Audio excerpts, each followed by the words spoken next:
Bien le bonjour, chères étoiles.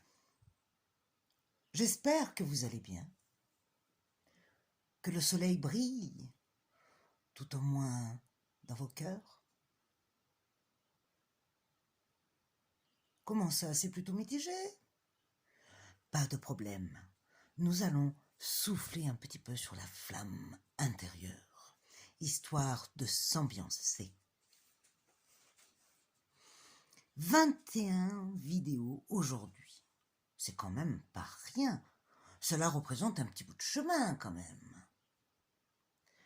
Mais 21, c'est l'âge de la maturité. Alors, ça se fête. Je voulais juste faire une petite parenthèse à propos du gant sur la tête de la grenouille. À la base, ce gant était censé représenter les rayons du soleil tout autour du crâne de la grenouille, et aussi c'était un petit clin d'œil à tous les petits soleils qui s'activent quotidiennement pour sauver des vies dans les hôpitaux. Sauf que le gant se dégonfle à chaque fois et que je pense que je vais le laisser comme ça.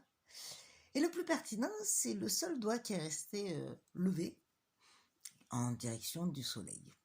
Voilà, je referme la parenthèse. Festoyons.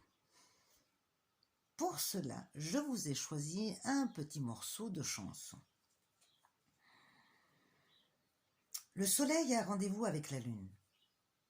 Mais la lune n'est pas là et le soleil l'attend.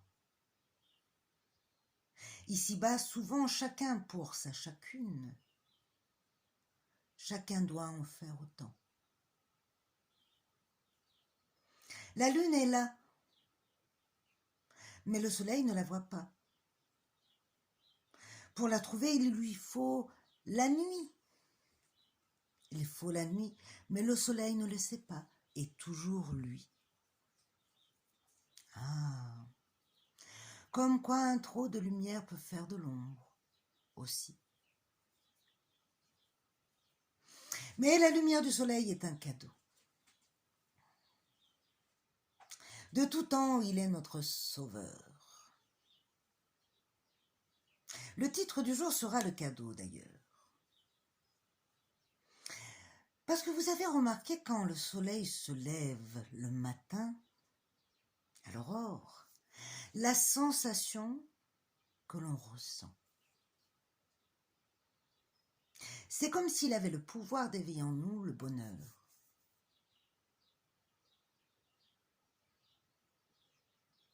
Et même lorsque l'on voit les premiers rayons sortir de derrière l'horizon, on sourit. Est-ce des vestiges archaïques peut-être? Dans tous les cas, c'est rassurant.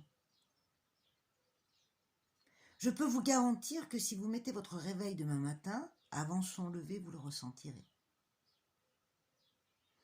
Cela fait partie des petits bonheurs simples de la vie. Après tout, tout est là.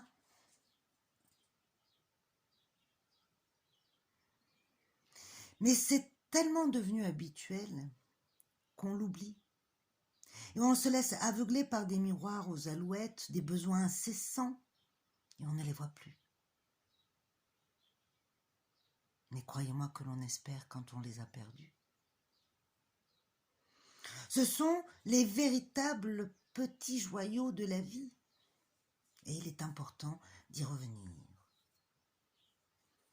Comme notre petit travail d'introspection du jour. Allez, installez-vous confortablement et pratiquez vos 3 profondes respirations.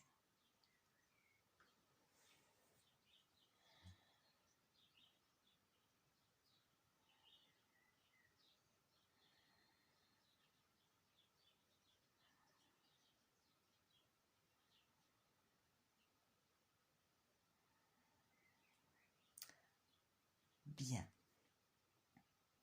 Nous allons reprendre un exercice que nous avons déjà fait. Sauf que nous allons l'agrémenter un petit peu. Ouvrez la fenêtre et pensez à la joie de tous ces petits moments simples.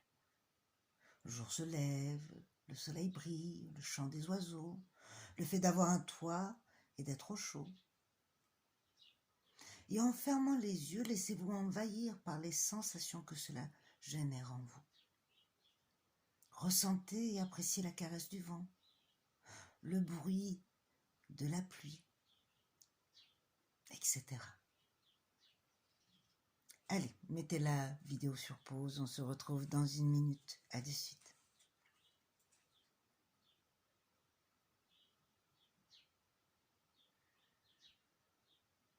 Cet exercice est exceptionnel. On ne se lasse pas. Il nous rappelle le véritable sens d'être, comme on dit, connecté, d'être en harmonie. Cela nous apaise, nous nourrit. C'est tout simplement puissant. Comme le soleil est omniprésent. Mais ne le laissons pas attendre que le soleil se lève aujourd'hui, et pour ça, j'en appelle à la carte du jour. Ta-ta-ta-tan, le soleil, bien évidemment. C'est le 3e astre du jeu, avec l'étoile et la lune. Cette famille d'arcanes exprime des forces et lois cosmiques qui produisent des résonances au plus profond de notre être, un peu comme les effets lunaires. Ils nous influencent et agissent inconsciemment sur notre fonctionnement psychomoteur. Le soleil, c'est le complémentaire, puisque l'étoile donne l'intuition, la lune la profondeur du sentiment, le soleil, c'est l'application. Le soleil, c'est l'émetteur. Je ne sais pas si vous avez connaissance du Janus. Janus, en mythologie, c'est le personnage au double visage, qui a la capacité de voir des 2 côtés. Le soleil est conscient et il est conciliant.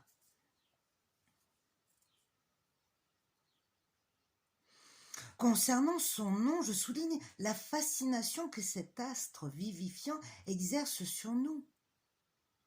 Dans certaines cultures, il était le sauveur, le messie, le pharaon, le roi, le dieu. Étant donné qu'il est l'axe de notre système planétaire, il est considéré pour être le dieu père des dieux, le feu central, la lumière primordiale. Rien que d'entendre son nom, cela suscite d'emblée un sentiment positif, agréable, apaisant, joyeux, festif. Le soleil représente la vie, car c'est lui qui vient toujours après la pluie. Il brille dans notre univers, il illumine notre terre et fait pousser et grandir nos actions.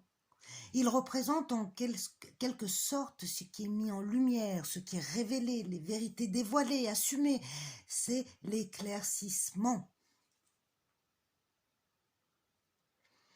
La conséquence d'une révélation peut s'avérer bienfaitrice ou déstabilisante, voire destructrice, selon bien sûr l'aptitude de l'individu qui le reçoit. Une vérité peut briser une illusion, une croyance, mais aussi un espoir ou la confiance. Il symbolise la réflexion objective et subtile, l'esprit intelligent, conscient. Le soleil réchauffe l'inconscient en stimulant la pensée et en la faisant naître au grand jour.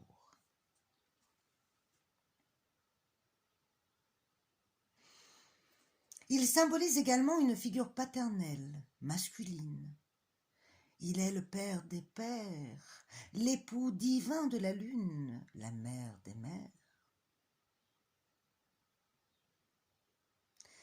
Intellect actif, raison cartésienne, alors que la lune, elle, symbolise la passivité, l'irrationnel, l'inconscient, la sensibilité, l'imagination. Concernant le nombre qui accompagne cet arcane,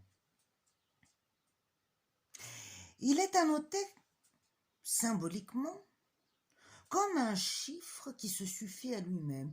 Il est indivisible. Mais aussi, il symbolise l'unité, l'intégralité, puisque 1 plus 9 donne 10 et 10, 1.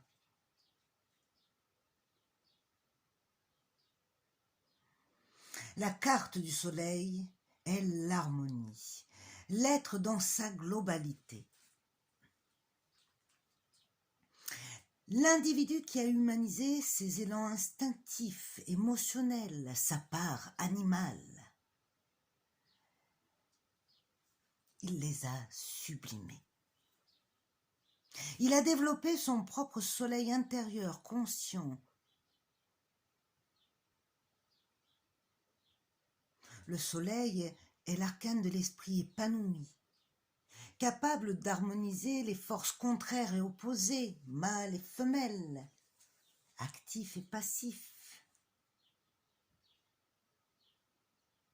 Cette troisième force engendre l'amour, la compassion, l'attention à autrui, le partage. L'esprit d'un tel individu est vivifiant pour son entourage et brillant.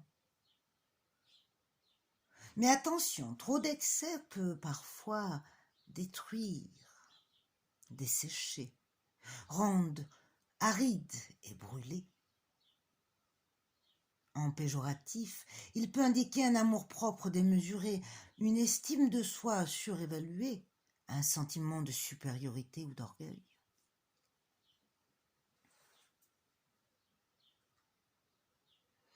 Comme nous pouvons le voir sur cette carte, figurent 3 des éléments vitaux. La terre, alors je vous la rapproche, la terre, l'air et le feu. Sauf l'eau. Que signifie ce manque? Peut-être un excès de rationalité du genre « je ne crois que ce que je vois », comme dit le dicton. Mais l'amour a ses raisons que la raison ne connaît pas, c'est plus subtil. Elle est représentée par les amoureux, c'est l'émotion, l'amour. L'eau représente les émotions. C'est la part irrationnelle de la vie qui fait peut-être défaut au soleil. Mais s'il est bien insufflé de ses compères, alors il deviendra le porteur de la déclaration d'amour. Lorsque l'on aime, cela nous procure du bonheur, mais de la lumière dans notre vie, et cela nous fait perdre le contact avec la réalité. Car cette personne nous fait rêver, nous donne des ailes. Mais il peut aussi nous faire souffrir si l'on n'a pas été abreuvé de son amour. Le soleil, c'est comme l'amour. Il est roi dans notre galaxie et nous entendons à l'afficher. Mais à la bonne mesure pour ne pas éblouir et mettre à l'ombre l'autre. On a tous eu affaire aux reproches. Tu es trop cela, tu es trop ceci. Pour certains, cette expression relève d'un problème de manque de place. Pour d'autres, un manque de lumière. Que l'orgueil amène à faire jouer des tours. Mais est-ce que j'écoute l'autre finalement correctement? Est-ce que je l'interprète correctement? Vaste question. Hier, nous avons réfléchi aux peurs que nous avions à nous affranchir face à l'autre qui nous est cher. Mais si notre interprétation était fausse, si nos peurs n'étaient pas fondées,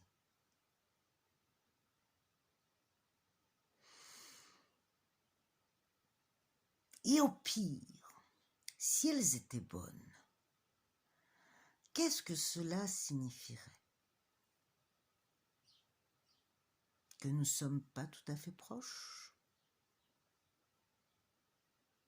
Que nous entretenons peut-être des liens factices? Que nous portons un masque?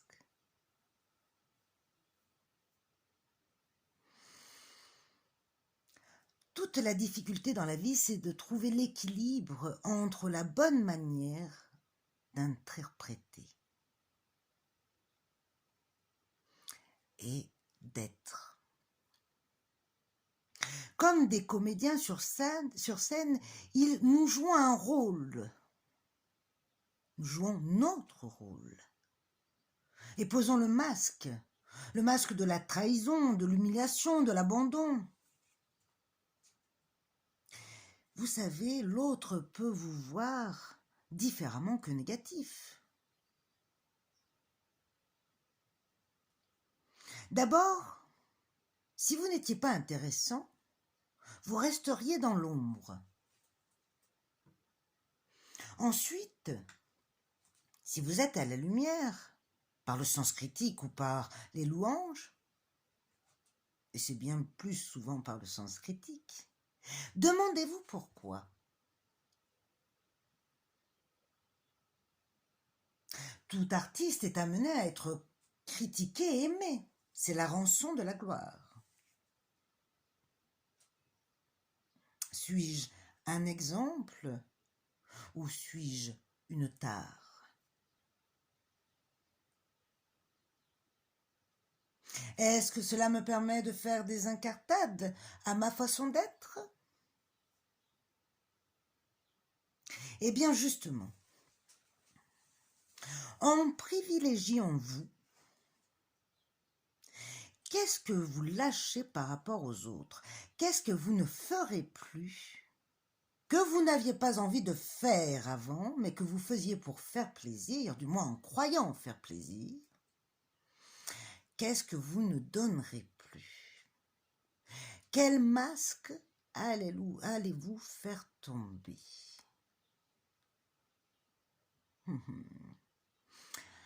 Qu'est-ce qu'il vous appartient? Qu'est-ce qui ne vous appartient pas dans l'échange à l'autre? Je vous laisse bosser et il est temps de passer à la carte du jour. Alors, on douille.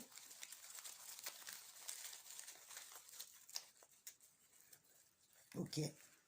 Et nous tombons sur... Ah, ben on est en adéquation. Le 7, matière. Que je mets en bas, même si vous ne voyez pas. Le 7 matière. Éclaircissement de la carte, c'est ça. Ah, qui est petit. Et, ce qui est rigolo, le titre, c'est la timidité. Éclairage de la carte. Je souffre d'un manque de confiance en moi quasi chronique. Je suis influençable. Mais sans la conscience d'avoir un corps, comment me faire remarquer autrement qu'en cherchant à ne pas être mal vu? Enfin, pas mal là aussi, hein. Allez, j'active un petit peu. Le défi du jour. Comment vous en êtes-vous sorti hier avec ce défi? Comment avez-vous justifié le fait d'envoyer des photos de votre étoile à tout votre entourage, enfin du moins au maximum? Peut-être que les autres vous reconnaissent déjà capable de ce genre d'action. Peut-être même que vous pouvez être l'instigateur. Essayez de demander à ceux qui vous sont proches de prendre en photo quelque chose de doré chez eux et de vous l'envoyer. Vous verrez combien de retours vous aurez. Ça vous permettra de voir quel impact vous avez. L'anecdote du jour: tout ce qui brille n'est pas or. Je vous remercie de votre écoute. Je vous souhaite une belle journée. Prenez soin de vous et à demain.